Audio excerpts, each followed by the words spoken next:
first picture of Nicolas Maduro, who is in US custody. He was on board the USS Jaima, and that is the first picture of the Venezuelan President Maduro, who was taken into the custody of the US military, as we are being told that he and his wife being brought back to the United States. High possibility he will be taken to New York to face the trial, and that's the first picture of Maduro when he was captured in custody of the US military officials, being brought to the United States. Just a few minutes for that news briefing to begin, where Donald Trump will answer all the questions behind this big move, as we've seen Russia, China, and several global actors condemning this move by the United States. But that's the first picture that also establishes Maduro is alive, as doubts were being raised by the Venezuelan vice president and the officials of the regime, saying provide proof of life. Maduro and his wife are missing. The US must answer. And that certainly answers the question that Maduro and his wife, alive in custody of the US military officials. Let me take this to Rohit, who's also joining us on the broadcast. Rohit, lots happening, fast-paced developments any minute now. Trump to begin that news briefing, a lot of answering to do. Will he take all the questions put out by the media, or will they just make a statement straight up and stick to what they have? What more are you picking up from your sources? I think he's going to have a full-fledged conference. I think he's going to take as many questions as possible. He will be accompanied by Secretary of War Pete Hegseth. He will be accompanied by General Kane. And he intends to answer as many questions and be as transparent as he can in that press conference. And before, going to this press conference, which we're all waiting on, he did give an interview to Fox News, where he acknowledged that there have been some injuries to U.S. forces, but there have been no death in the operation. He also talked about how one of the helicopters took some hit, but they were able to fly it back safely back from Venezuela. He also talked about how Maduro tried to escape but was not able to because the U.S. ambushed him pretty well. And then, he went on to talk about that this operation was planned 4 days ago. They were waiting for the weather to be clear. It was clear last night and they carried it out. He talked about how he was guarded. Maduro was in a highly guarded fortress in a way, and that they had to break steel barriers to get into the house to basically take Maduro and his wife into custody.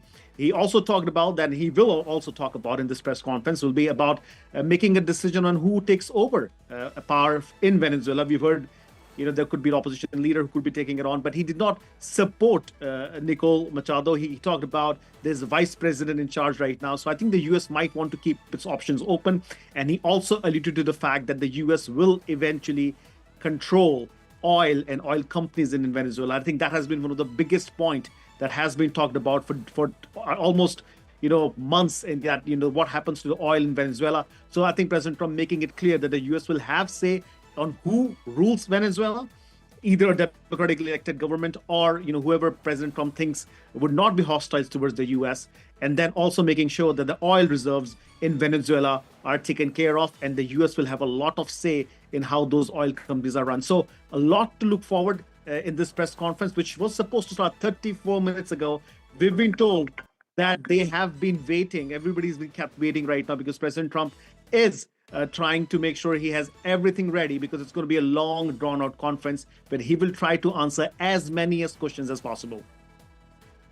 And we are waiting for that to begin. But Sandeep, I quickly want to come to you because Venezuela was raising questions about the safety of Maduro and his wife. In fact, Vice President of Venezuela, who had said that they've gone missing and the US must provide proof of life. This picture first on India Today. Does it convince and will it convince people that Maduro is alive, safe at the moment? and of course in the custody of the US military officials being taken. What next? Everybody is anxious, but the picture doing the talking. Well, I have no information about President Maduro's whereabouts, but I can look at that photograph and tell you that that is exactly the way we look like, all of us defense journalists, that's me, Gaurav Sawant, whenever we fly into a US aircraft carrier, that is exactly the kind of, picture that we would click. And that's, the gear looks pretty much the same. You have the life preserve, you can see that, the helmet, all of that fits in with the profile of a passenger who's been brought into a US warship, an amphibious assault ship or an aircraft carrier. So that much you can tell by looking at that photograph. So it's quite possible that that was taken either when Maduro was either offloaded on the Iwo Jima or either flown out of there. It pretty much fits in with the profile of pictures that are usually taken when journalists, civilians, other people fly in on those ferry flights. And there are a couple of aircraft that fly them. There are helicopters, of course, and you have the Greyhounds, which are basically short takeoff and landing aircraft, which are used for ferrying passengers and cargo and the stuff like that. So that's exactly what we look like when we fly on those flights. So it kind of fits in with the profile, and it's I mean, there are a couple of other photographs that have been doing the rounds which have now been proven to be fakes, but this one seems to be the real deal. And we'll hear from President Trump himself in a few minutes from now. There will be, of course, more than just photographs. I'm sure the interview that he gave Fox News, which Rohit was mentioning, he was pretty graphic on the fact that he could see a live stream of that operation. He says it was like watching a TV show, a reality show. And it's pretty much certain that the Delta operators or whoever the spec operators were in that mission, they had those helmet cams and they were live streaming the footage back to Trump. You're going to see those famous pictures of Trump in the Situation Room, like you did with President Barack Obama in 2011 when Operation Neptune Spear was carried out, when Osama bin Laden was, his compound was attacked and he was killed. So these kind of visuals are going to be, flashing out there, because this is, you have to give it to him. This is President Trump's big moment, and he's going to go to town with it. And every single president who has something to fear from the United States will be watching that news feed very closely, if not looking out of the window and or looking on their rooftops. Ashlesha. Oh yes, absolutely, and which is why I want to take this to Edward and quickly seek his response, because more and more world leaders are now speaking on this particular action that has taken place. Italy's Giorgia Meloni, who's backed US action in Venezuela, calling it legitimate and defensive. Russia has demanded the release of Venezuela's legally elected president, quote unquote. Of course, we've seen how France has also called America's operation. Big stuff. We appreciate you being here. Late last night and early today, at my direction, the United States Armed Forces conducted an extraordinary military operation in the capital of Venezuela. Overwhelming American military power, air, land, and sea, was used to launch a spectacular assault. And it was an assault like people have not seen since World War II. It was a force against a heavily fortified military fortress in the heart of Caracas to bring outlaw dictator Nicolas Maduro to justice. This was one of the most stunning, effective, and powerful displays of American military might and competence in American history. And if you think about it, we've done some other good ones, like the attack on Soleimani, the attack on al-Baghdadi, and the obliteration and decimation of the Iran nuclear sites just recently. in an operation known as Midnight Hammer, all perfectly executed and done. No nation in the world could achieve what America achieved yesterday, or frankly, in just a short period of time. All Venezuelan military capacities were rendered powerless as the men and women of our military, working with U.S. law enforcement, successfully captured Maduro in the dead of night. It was dark. The lights of Caracas were largely turned off due to a certain expertise that we have. It was dark and it was deadly. But captured along with his wife, Cilia Flores, both of whom now face American justice. Maduro and Flores have been indicted in the Southern District of New York, it's J. Clayton, for their campaign of deadly narcoterrorism against the United States and its citizens. I want to thank the men and women of our military who achieved such an extraordinary success overnight with breathtaking speed, power, precision, and competence. You rarely see anything like it. You've seen some raids in this country that didn't go so well. They were an embarrassment. If you look back to Afghanistan, or if you look back to the Jimmy Carter days, they were different days. We're a respected country again, like never before. These highly trained warriors operating in collaboration with U.S. law enforcement caught them in a very ready position. They were waiting for us. They knew we had many ships out in the sea. We're just sort of waiting. They knew we were coming. So they were in a ready, what's called a ready position. But they were completely overwhelmed and very quickly incapacitated. If you would have seen what I saw last night, you would have been very impressed. I'm not sure that you'll ever get to see it, but it was an incredible thing to see. Not a single American service member was killed, and not a single piece of American equipment was lost. We had many helicopters, many planes, many people involved in that fight. But think of that, not one piece of military equipment was lost, not one service member was, more importantly, killed. The United States military is the strongest and most fearsome military on the planet by far. With capabilities and skills our enemies can scarcely begin to imagine. We have the best equipment anywhere in the world. There's no equipment like what we have, and you see that even if you just look at the boats. You know, we've knocked out 97% of the drugs coming in by sea. 90%. Each boat kills on average, 25,000 people. We knocked out 97%.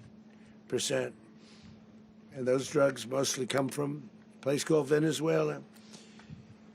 We're going to run the country until such time as we can do a safe, proper, and judicious transition. So we don't want to be involved with having somebody else get in, and we have the same situation that we had for the last long period of years. So we are going to run the country until such time as we can do a safe, proper, and judicious transition. And it has to be judicious because that's what we're all about. We want peace, liberty, and justice for the great people of Venezuela, and that includes many from Venezuela that are now living in the United States and want to go back to their country. It's their homeland. We can't take a chance that somebody else takes over Venezuela that doesn't have the good of the Venezuelan people in mind. We've had decades of that. We're not going to let that happen. We're there now, and what people don't understand, but they understand as I say this, we're there now, but we're going to stay until such time as the proper transition can take place. So we're going to stay until such time as we're going to run it, essentially, until such time as a proper transition can take place. As everyone knows, the oil business in Venezuela has been a bust, a total bust. for a long period of time.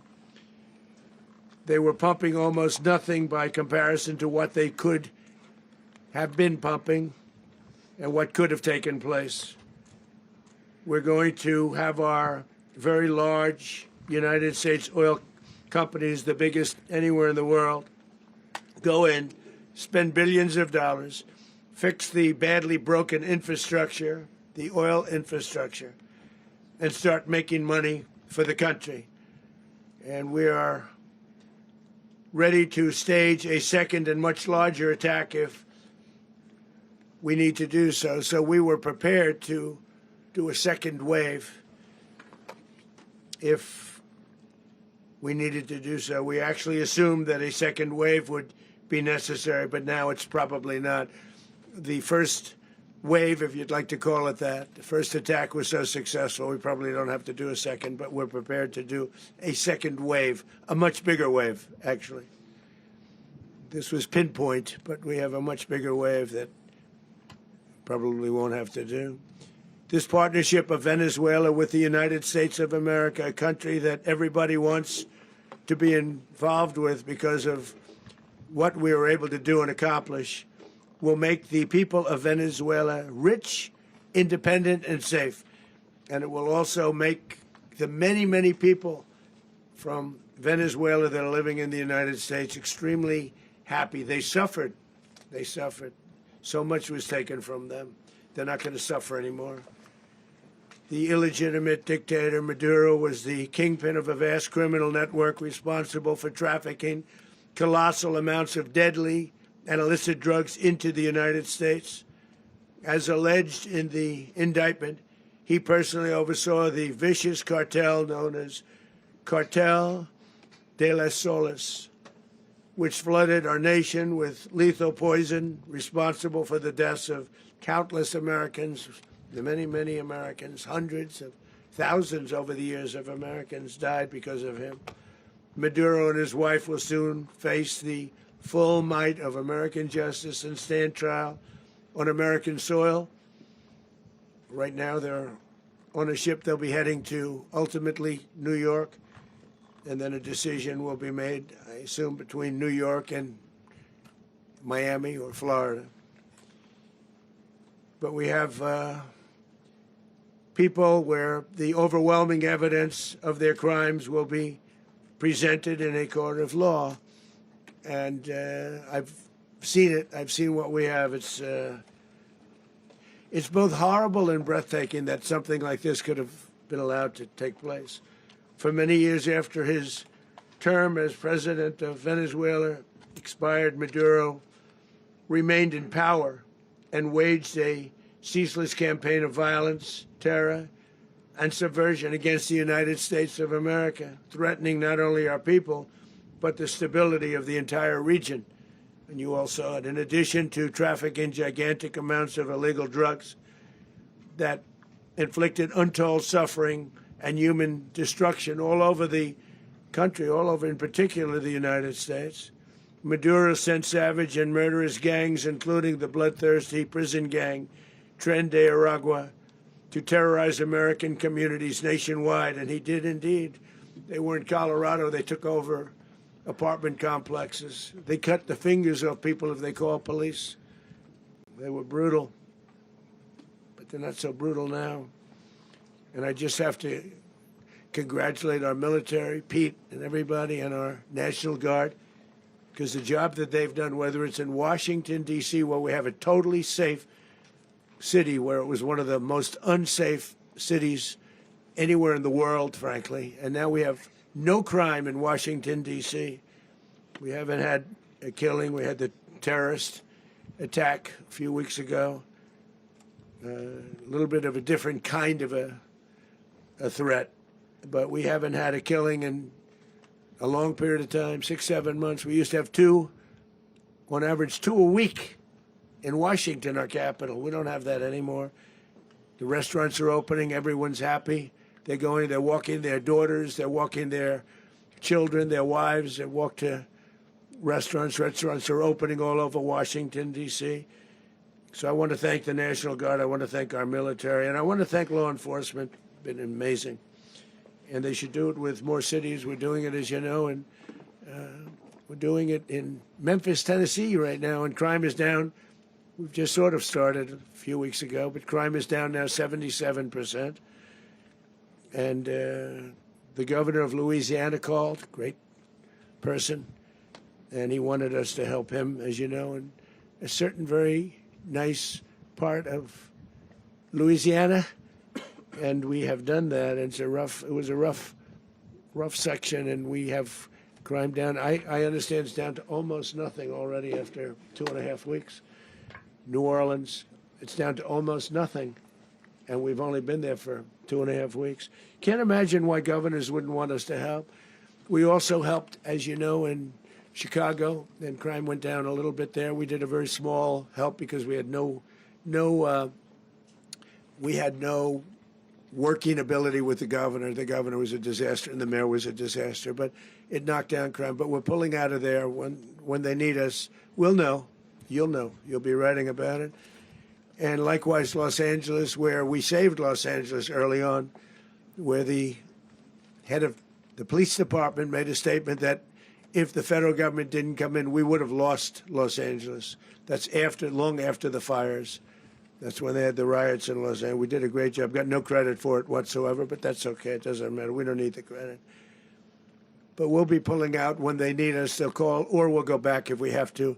We'll go back. But we did a great job in various cities.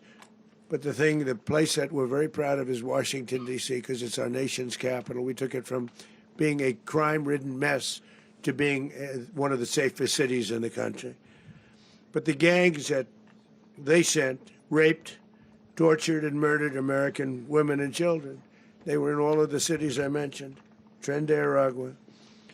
And they were sent by Maduro to terrorize our people, and now Maduro will never again be able to threaten an American citizen or anybody from Venezuela. There will no longer be threats. For years, I've highlighted the stories of those innocent Americans whose lives were so heartlessly robbed by this Venezuelan terrorist organization. Really one of the worst. One of the worst, they say the worst. Americans like 12-year-old Jocelyn Nungari from Houston. Beautiful Jocelyn Nungari, what happened to her? They, as you know, they kidnapped, assaulted, and murdered by Tren de Aragua animals. They murdered Jocelyn and left her dead under the bridge. There was a bridge that will never be the same to so many people after seeing what happened. As I've said many times, the Maduro regime emptied out their prisons, sent their worst and most violent monsters into the United States to steal American lives. And they came from mental institutions and insane asylums. They came from prisons and jails. The reason I say both, they sound similar. Actually, prisons, a little bit more hostile, a little bit tougher. A mental institution isn't as tough as an insane asylum, but we got them both. They sent from their mental institutions. They sent from their jails, prisons. They were drug dealers. They were drug kingpins. They sent everybody bad into the United States, but no longer. And we have now a border where nobody gets through. In addition, Venezuela unilaterally seized and stole American oil, American assets, and American platforms, costing us billions and billions of dollars.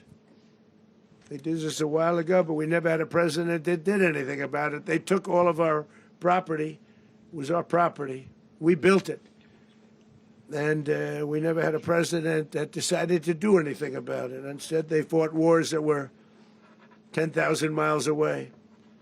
We built Venezuela oil industry with American talent, drive, and skill, and the socialist regime stole it from us during those previous administrations, and they stole it through force. This constituted one of the largest thefts of American property in the history of our country.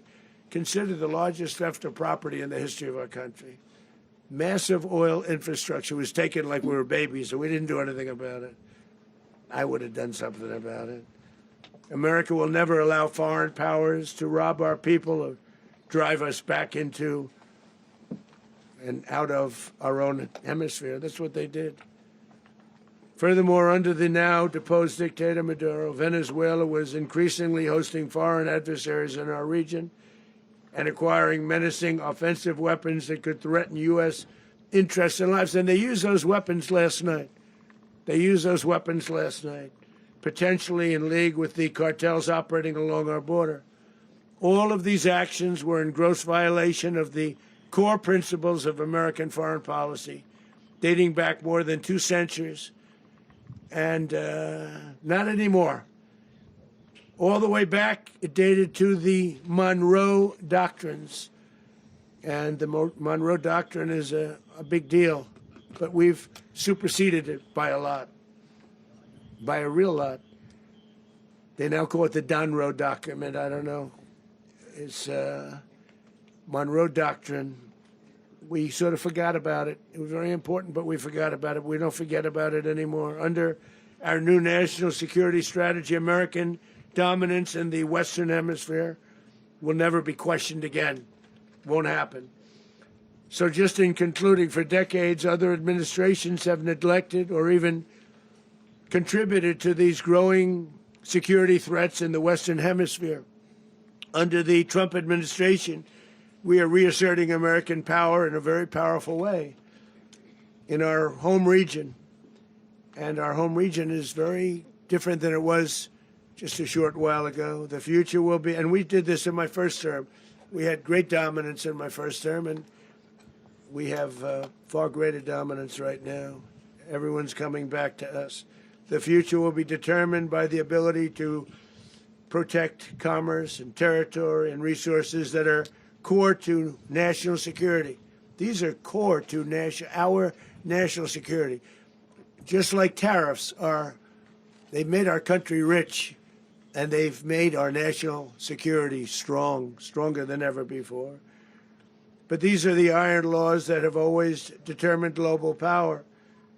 And we're going to keep it that way. We will secure our borders. We will stop the terrorists. We will crash the cartels, and we will defend our citizens against all threats, foreign and domestic. Other presidents may have lacked the courage or whatever to defend America, but I will never allow terrorists and criminals to operate with impunity against the United States. This extremely successful operation should serve as warning to anyone who would threaten American sovereignty or endanger American lives. Very importantly, the embargo on all Venezuelan oil remains in full effect. The American Armada remains poised in position, and the United States retains all military options until United States demands have been fully met and fully satisfied. All political and military figures in Venezuela should understand what happened to Maduro can happen to them, and it will happen to them if they aren't just, fair, even to their people. The dictator and terrorist, Maduro, is finally gone in Venezuela. People are free. They're free again. It's been a long time for them, but they're free. America is a safer nation. This morning, it's a prouder nation this morning because it didn't allow this horrible person and this country that was doing very bad things to us. It didn't allow it to happen. And the Western Hemisphere is right now a much safer place to be. So I want to thank everybody for being here. I want to thank General Raisin Kane. He's a fantastic man. I've worked with a lot of generals. I worked with some I didn't respect. I worked with some that just weren't good. But this guy is fantastic. I watched last night one of the most precise attacks on sovereignty. I mean, it was an attack for justice. And I'm very proud of him, and I'm very proud of our Secretary of War, Pete Hegseth, who I'm going to ask to say a few words. Thank you very much. Mr. President, can you explain how the U.S. will run Venezuela? Well, thank you, Mr. President. Finally, a commander-in-chief the world respects and the American people deserve. And as the President said, words can barely capture the bravery and the power and the precision of this historic operation. A massive joint military and law enforcement raid flawlessly executed by the greatest Americans our country has to offer. American warriors are second to none, the best in the world and the best of our country. What all of us witnessed last night was sheer guts and grit, gallantry, and glory of the American warrior. I'm simply humbled by such men, and I tip my hat to our chairman, Dan Raisin Kane, and all those Americans who stood watch last night. Our warriors are the elite of America, and again, President Trump has your back. No other country on planet Earth, and it's not even close, could pull this kind of operation off. And no other president has ever shown this kind of leadership, courage, and resolve, the most powerful combination the world has ever seen. As the president. And that's the news briefing, the first news briefing by United States after carrying out those airstrikes on Venezuela. Now remember, it is official. The US has declared that they can't leave Venezuela to anyone else, so they will run Venezuela for the time being. Also saying that they will fix Venezuela's oil infrastructure, declaring Maduro a dictator who they say has been brought to justice. Also adding that Maduro oversaw the narco-terror cartel. And while the US has said that they would not want any further escalation as they have done the action that needed to be, but a second wave could be carried out in a scenario that there is any sort of retaliation. So that's the word that is coming from US President Donald Trump, where they have made it very clear as to what the motive behind carrying these airstrikes were. And the US now declaring the way forward as far as Venezuela is concerned, where they have said that they cannot leave it to anyone else. They will run it for the time being. Sandeep, how do you respond to it? Well, exactly what we discussed, Suyesha. The fact is that Trump has reiterated the Monroe Doctrine. He mentioned that a number of times, and what just unfolded in Venezuela possibly is the beginning of it.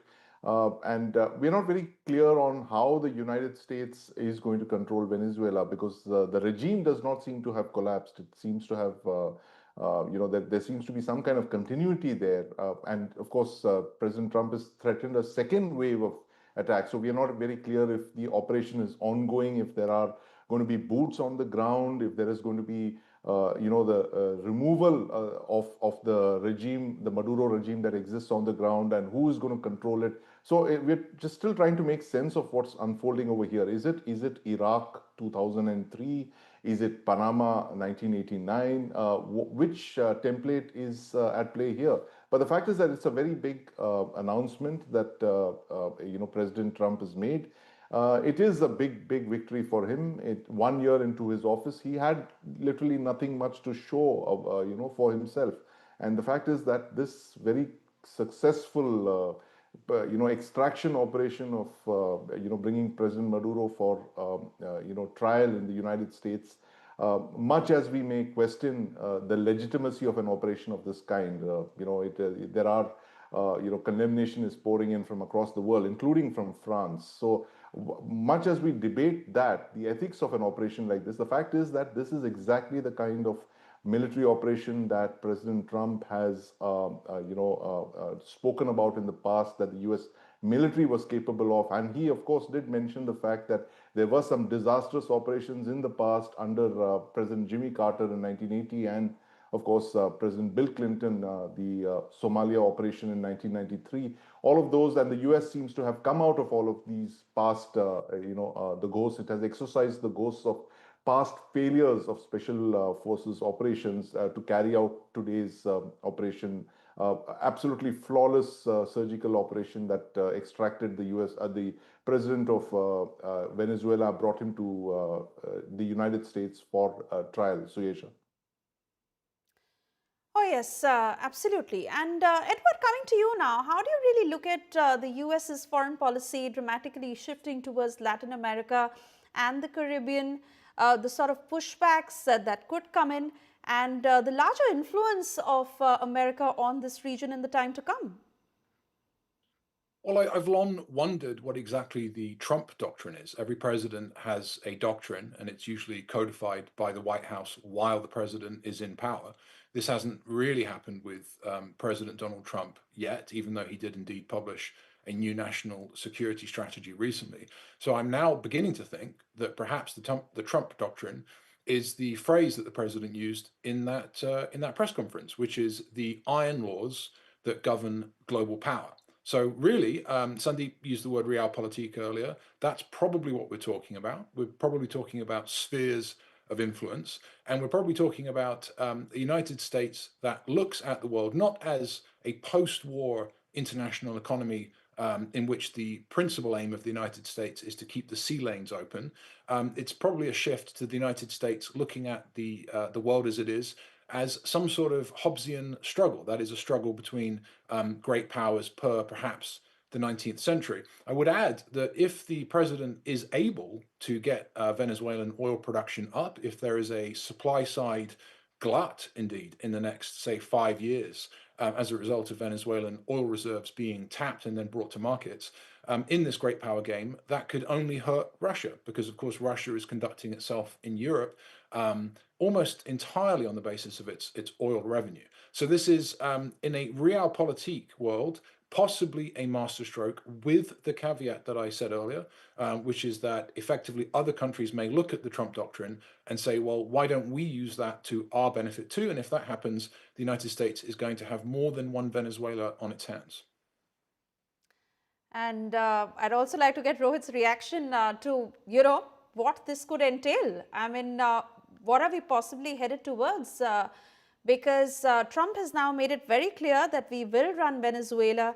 We will run it for the time being. We cannot just give it to anyone. We will fix Venezuela's oil infrastructure.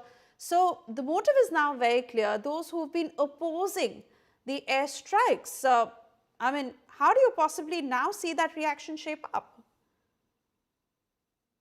Well, I think he made it pretty clear. I think we did hear from Senator Tom Cotton earlier in the day when he talked about working with the interim government and leaving the choice to the interim government to work with the U.S. Now, we do not know who the leader is. President did not mention who the leader is. Earlier, the Fox's interview, he did not back the opposition leader as well, and he probably left it open. So my hunch is when he says he's going to run it, I think there's going to be a lot of questions domestically for him as to how would the U.S. run Venezuela. And he also talked about making sure that the oil companies in the U.S. would go to Venezuela and, make millions of dollars and for the people of Venezuela and have more control over the economy. So biggest question, I think, Suresh, and again, nobody has answers to this. I'm pretty sure somebody will ask him that question once the press corps are able to ask him, what does he mean like the U.S. is going to run it? Does it mean that they will work with somebody on the ground in Venezuela? Does it mean that they will have a say with whoever is working on? And did he leave? And he actually left the conversation or ended his initial remarks by saying that this is kind of a lesson for everybody else who would be in Venezuela. Like if you don't fall in line, kind of your fate would be much more like Maduro. So maybe he's leaving up to them to decide who will be the person who will work with President Trump and his administration, and also the fact that he also alluded to the fact that the Western Hemisphere is secure, meaning that he does not want any other part to look at this situation or developing situation in Venezuela and to take advantage of it. We know the Russians and the Chinese have had some influence in Venezuela, so he made sure that he sort of said that in his initial remarks.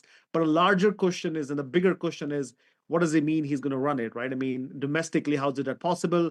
Is this a new colony? We do not know anything about that. So I'm waiting to hear back when press corps gets to ask him that question and what he intended by saying that America is going to run it, and then the American oil companies are going to basically run the oil from Venezuela.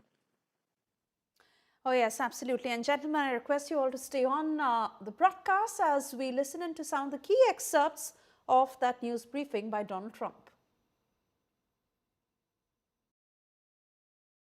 There's no equipment like what we have, and you see that Even if you just look at the boats, you know, we've knocked out 97% of the drugs coming in by sea. 90%. Each boat kills 25, on average, 25,000 people. We knocked out 97%. And those drugs mostly come from a place called Venezuela. We're going to run the country until such time as we can do a safe, proper, and judicious transition. So we don't want to be involved with having somebody else get in and we have the same situation that we had for the last long period of years. So we are going to run the country until such time as we can do a safe, proper, and judicious transition. And it has to be judicious because that's what we're all about. We want peace, liberty, and justice for the great people of Venezuela, and that includes many from Venezuela that are now living in the United States and want to go back to their country. It's their homeland. We can't take a chance that somebody else takes over Venezuela that doesn't have the good of the Venezuelan people in mind. We've had decades of that. We're not going to let that happen. We're there now, and what people don't understand, but they understand as I say this, we're there now, but we're going to stay until such time as the proper transition can take place. So we're going to stay until such time as we're going to run it, essentially, until such time as a proper transition can take place. As everyone knows, the oil business in Venezuela has been a bust, a total bust, for a long period of time. They were pumping almost nothing by comparison to what they could have been pumping and what could have taken place. We're going to have our very large United States oil companies, the biggest anywhere in the world, go in, spend billions of dollars, fix the badly broken infrastructure, the oil infrastructure, and start making money for the country. And we are ready to stage a second and much larger attack if we need to do so. So we were prepared to do a second wave if we needed to do so. We actually assumed that a second wave would be necessary, but now it's probably not. The first wave, if you'd like to call it that, the first attack was so successful, we probably don't have to do a second, but we're prepared to do a second wave, a much bigger wave, actually. This was pinpoint, but we have a much bigger wave that probably won't have to do. This partnership of Venezuela with the United States of America, a country that everybody wants to be involved with because of what we were able to do and accomplish, will make the people of Venezuela rich, independent, and safe. And it will also make the many, many people from Venezuela that are living in the United States extremely happy. They suffered. They suffered. So much was taken from them. They're not going to suffer anymore. The illegitimate dictator Maduro was the kingpin of a vast criminal network responsible for trafficking colossal amounts of deadly and illicit drugs into the United States.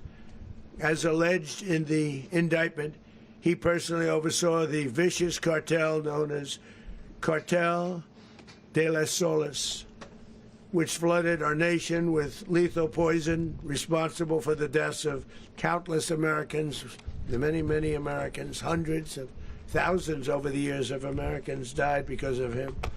Maduro and his wife will soon face the full might of American justice and stand trial on American soil. Right now, they're on a ship they'll be heading to, ultimately, New York.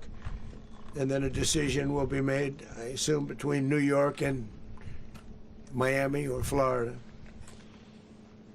But we have people where the overwhelming evidence of their crimes will be presented in a court of law. And I've seen it. I've seen what we have. It's both horrible and breathtaking that something like this could have been allowed to take place. For many years after his term as president of Venezuela expired, Maduro remained in power and waged a ceaseless campaign of violence, terror, and subversion against the United States of America, threatening not only our people, but the stability of the entire region. And you all saw it. In addition to trafficking gigantic amounts of illegal drugs that inflicted untold suffering and human destruction all over the country, all over, in particular, the United States. Maduro sent savage and murderous gangs, including the bloodthirsty prison gang, Tren de Aragua, to terrorize American communities nationwide, and he did indeed. They were in Colorado. They took over apartment complexes. They cut the fingers off people if they call police. They were brutal.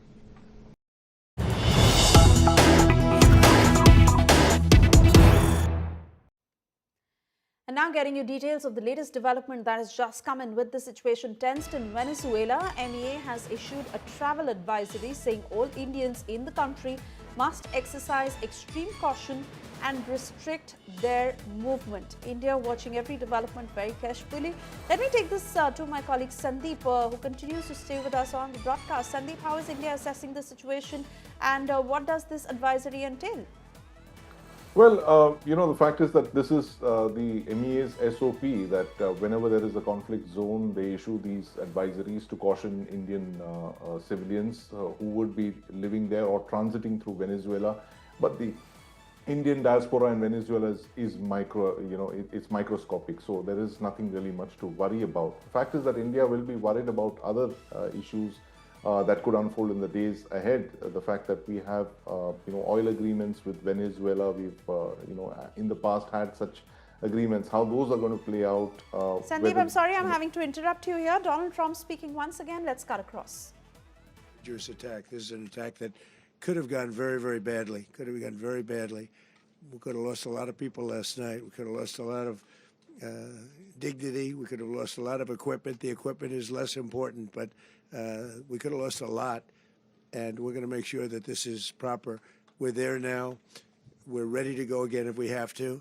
We're going to run the country right. It's going to be run very judiciously, very fairly.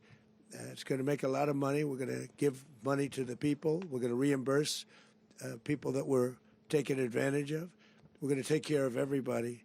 It's very important. We couldn't let them get away with it. They stole our oil. We built that whole industry there, and they just took it over like we were nothing. And we had a president that decided not to do anything about it. So we did something about it. We're late, but we did something about it. Yeah, please. Mr. President, can you explain the exact mechanism by which you're going to run the country? Are you going to designate a U.S. official to coordinate? Yes, it's all being done right now. We're designating people. We're talking to people. We're designating various people, and we're going to let you know who those people are. Mr. President, what's the group you mentioned that would run Venezuela? Well, it's largely going to be, for a period of time, the people that are standing right behind me. We're going to be running it. We're going to be bringing it back. It's a dead, I talk about a dead country. A year and a half ago, we were a dead country. Now we're the hottest country anywhere in the world. We're a country doing better than any country anywhere in the world. And it required leadership. Venezuela has a lot of bad people in there, a lot of bad people that shouldn't be leading. We're not going to take a chance that one of those people take over for Maduro.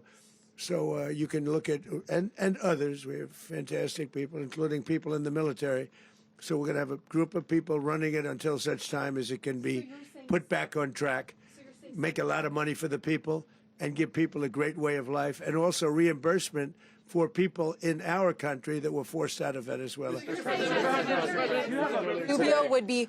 You said earlier today that you weren't going to back Machado to come back and be the opposition leader in your Fox and Friends interview. And then you also mentioned the vice president of Venezuela. Are you going to work with the vice president of Venezuela, or how do you foresee the relationship Well, going? I understand she was just sworn in, but she was, as you know, picked by Maduro. So Marco's working on that directly. He just had a conversation with her, and she's essentially willing to do what we think is necessary to make Venezuela great again. Very simple. Mr. President, Colombian President Gustavo Petro, a couple weeks ago, he said he's got to watch his ass. And today, he said he's not concerned about anything happening to him in the aftermath of this operation. So, just what your message is about that. Well, he has cocaine mills. He has factories where he makes cocaine, And yeah, I think I stick by my first statement. He's making cocaine. They're sending it into the United States. So he does have to watch his ass. Mr. President, did you notify any members of Congress in advance? And Marco, do you want to talk about that? Because you were involved in it. We call members of Congress immediately after. This was not the kind of mission that you can do congressional notification on. It was a trigger-based mission in which conditions had to be met night after night. We watched and monitored that for a number of days. So it's just simply not the kind of mission you can call people and say, hey, we may do this at some point in the next 15 days. But it's largely a law enforcement function. Remember, at the end of the day, at its core, this was an arrest of 2 indicted fugitives of American justice, and the Department of War supported the Department. All right. So one thing coming across clearly that what next for Venezuela and how will the US now run Venezuela? All of those details now being worked upon.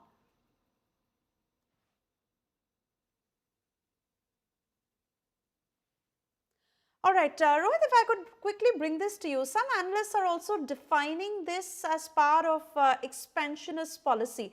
And if I could also take this to Sandeep, who continues to stay with us. Sandeep, would you look at it like that? Well, absolutely. There's no two ways about it. And Trump is basically, bringing the Make America Great Again is all about, bringing America back to the days of the Reagan administration and the Bush administrations when America pretty much did as it pleased. And the fact is that the Monroe Doctrine has been invoked repeatedly by Trump to say that South America is a sphere of influence of the United States, and no other external power can come in and build alliances with countries like Venezuela. This has been a persistent niggle for the United States in the last couple of decades. The fact that you had Venezuela in its backyard, they couldn't do anything about first Hugo Chavez and now Nicolas Maduro, and the fact that both Russia and China were actively courting Maduro was something that successive US presidents were wary of. And Trump just mentioned that in his opening remarks as well. The fact that he accused Maduro of collaborating with foreign powers inimical to the United States or words to that effect suggests that the US will now do what it sees in its supreme national interest in its backyard. And now, with the loss of Venezuela, I'm sure Cuba is the only other country. It's a rare exception, a country that's stood up to the United States for more than 60 years. The US has not been able to do much there. But the fact is that they have unseated someone who they've had in their gun sights, that is Maduro, and it is a big message to US adversaries everywhere across the world. Right. Moscow, Sandeep, given the fact that 2026 has begun on this note, what next on Trump's checklist? And of course, how the US will now run Venezuela? Something we will continue to track very, very closely. Sandeep, I want to thank you for joining us with all those details and, of course, putting every angle into perspective. Also, Edward and Rohit.